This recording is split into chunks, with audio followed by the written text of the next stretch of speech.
Why does God allow suffering and evil? That's one of the hardest questions we face as Christians. And it's a question that feels especially raw right now after the shocking death of Charlie Kirk. No matter where you stood politically, his murder on a university campus shook our nation. People were stunned, angry, heartbroken. And yet, what happened next was powerful.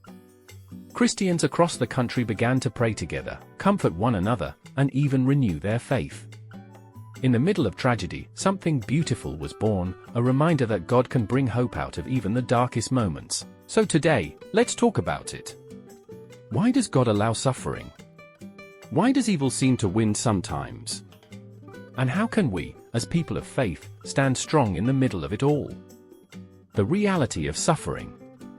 You know, the Bible doesn't sugarcoat suffering.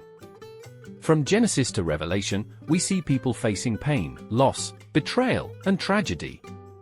Romans 8 verse 22 says, "We know that the whole creation has been groaning as in the pains of childbirth right up to the present time." This world is broken. Sin entered in the Garden of Eden, and ever since, suffering has been a reality of human life. That doesn't mean God caused the evil. But He allows us free will, and with free will comes the possibility of evil choices. Even Jesus warned us in John 16 verse 33, "In this world you will have trouble. But take heart. I have overcome the world." God never promised us a life without pain, but He did promise us His presence through it. Why God allows it? So the big question, why does God allow it? Number 1, God can bring good out of evil. Romans 8 verse 28 says, "And we know that in all things God works for the good of those who love Him, who have been called according to His purpose." Look at Joseph in Genesis. Betrayed by his brothers, thrown into prison, forgotten. Years later, he told his brothers, "You meant evil against me, but God meant it for good." Genesis 50 verse 20.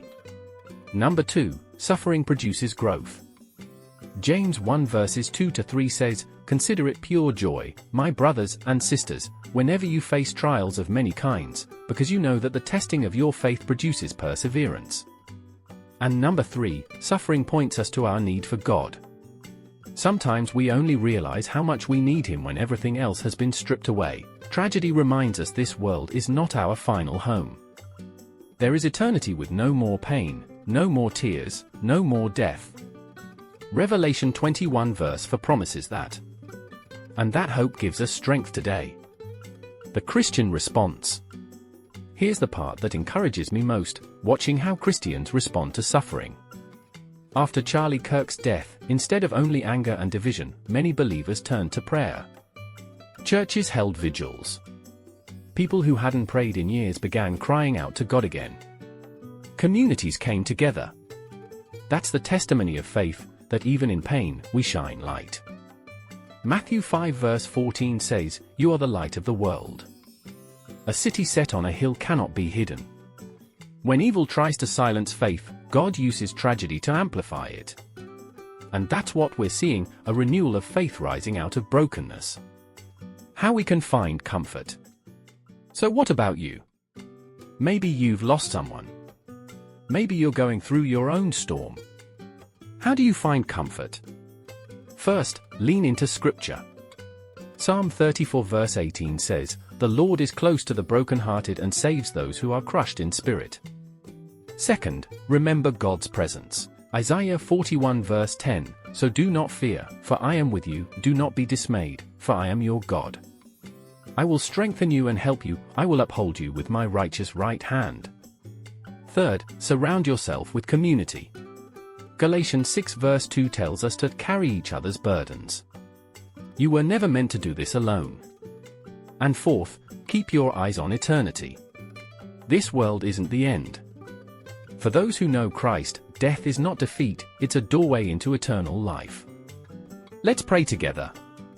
Father, we don't always understand why suffering and evil exist. But we thank you that even in tragedy, you are with us. We lift up those grieving right now. Comfort them. Heal their broken hearts. And remind us, Lord, that you can bring beauty from ashes. Strengthen our faith, and help us shine as lights in this dark world. In Jesus' name we pray, Amen. If this message spoke to your heart, would you do me a favor? Hit that like button, share this video with someone who's hurting, and subscribe to Real Life, Real Faith for more encouragement every week. And if you're looking for t-shirts, hoodies, ornaments, or artwork that can help you express your faith boldly, check out Marica's Market. The link is in the description. Remember, evil does not win. Suffering is not the end of the story. With Christ, hope always rises. Watch this next video to continue growing in your faithful journey. God bless.